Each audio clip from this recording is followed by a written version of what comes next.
Hi dear students, welcome back to crack it with NCERT. ഇന്ന് നമ്മൾ discuss ചെയ്യാൻ പോകുന്നത് വളരെ സിമ്പിൾ ആയിട്ടുള്ളൊരു പോയിന്റാണ്, yet very powerful. Why so powerful? I will let you know. നമുക്ക് ആദ്യം NCERTയിലെ ആ ക്വസ്റ്റൻ ഒന്ന് കാണാം.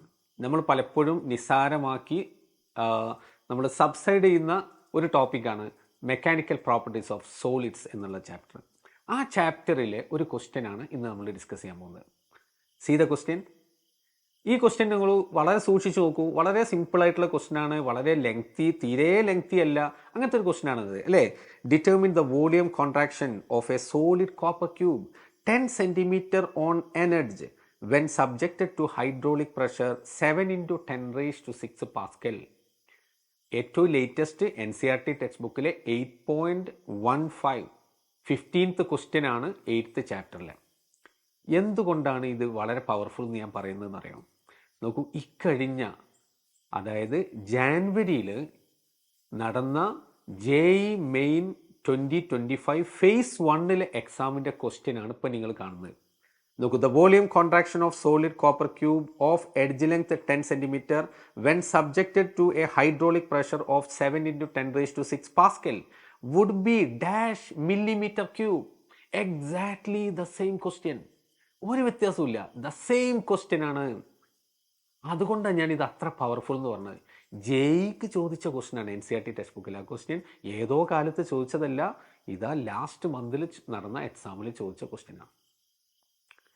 ഓക്കെ, നമുക്ക് ഏതായാലും ആ ക്വസ്റ്റ്യൻ നോക്കാം. ഇത് മാത്രമല്ല, ഞാൻ നോക്കൂ, വെരി സിമിലർ ആയിട്ടുള്ള ക്വസ്റ്റ്യൻ നിങ്ങൾക്ക് ഡു ഇറ്റ് യുവർ സെൽഫ് ആയിട്ട് നിങ്ങൾക്ക് നൽകാൻ പോകുന്നുണ്ട്.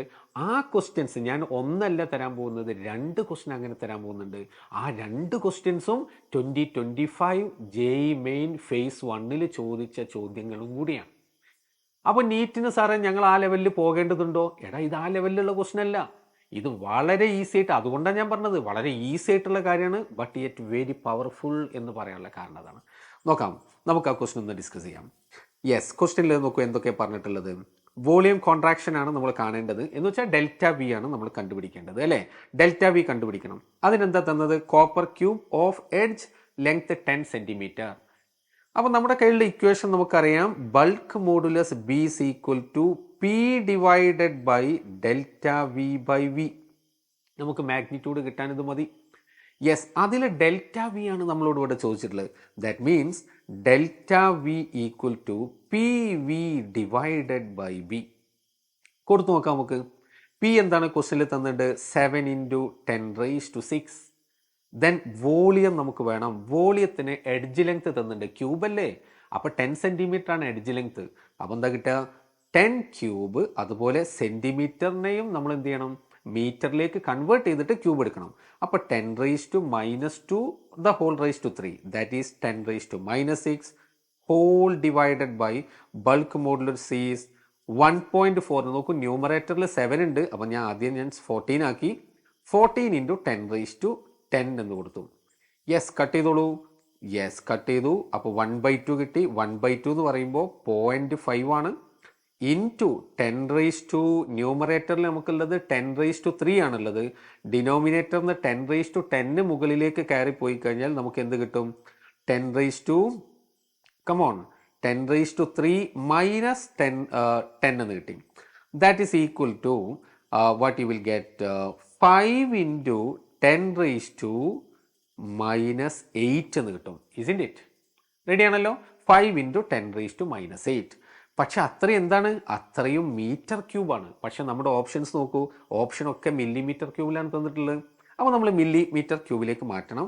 ദാറ്റ് ഈസ് 5 × 10⁻⁻8 ഇൻറ്റു, ഒരു മീറ്റർ എന്ന് പറയുമ്പോൾ 10⁻³ മില്ലിമീറ്റർ, സോറി 10⁻+3 മില്ലിമീറ്റർ ആണ്. ഹോൾ റൈസ് ടു 3 ആയി.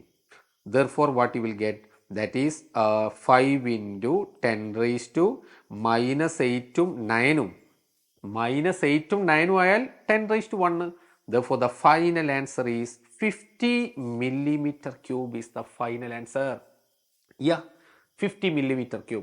ഇപ്പോൾ നിങ്ങൾക്കറിയാം, JEEൻ്റെ ക്വസ്റ്റ്യൻ പേപ്പറിൽ നമുക്ക് 2 പാർട്ടായിട്ടാണല്ലോ ഉണ്ടാവില്ല.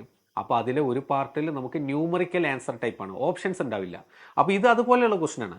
ഇപ്പോൾ നിങ്ങൾ കാണുന്നത്, സ്ക്രീനിൽ കാണുന്നത് അതാണ്, ഓപ്ഷൻ ഇല്ല, ക്വസ്റ്റ്യൻ ഓപ്ഷൻ ഇല്ല. അപ്പോൾ ആൻസർ ഇവിടെ എന്താ? ഡാഷ് മില്ലിമീറ്റർ ക്യൂബ് എന്നാണ്.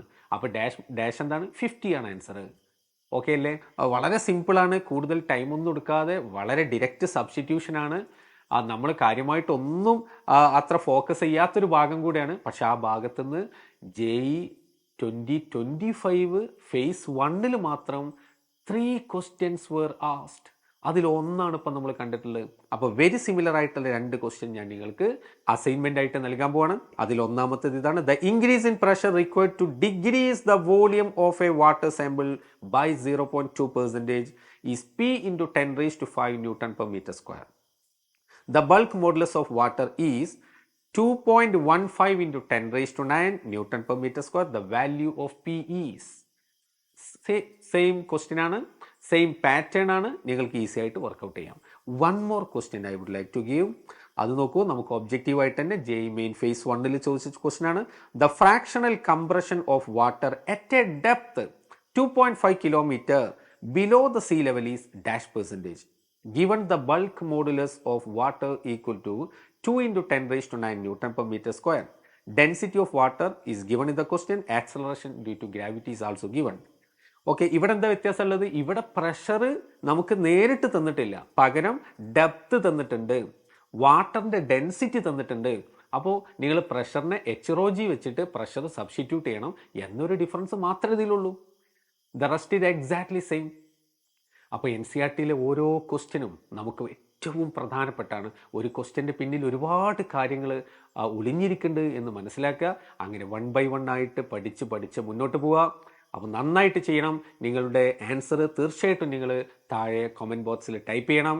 ഓക്കെ മക്കളെ, ഓൾ ദ വെരി ബെസ്റ്റ്.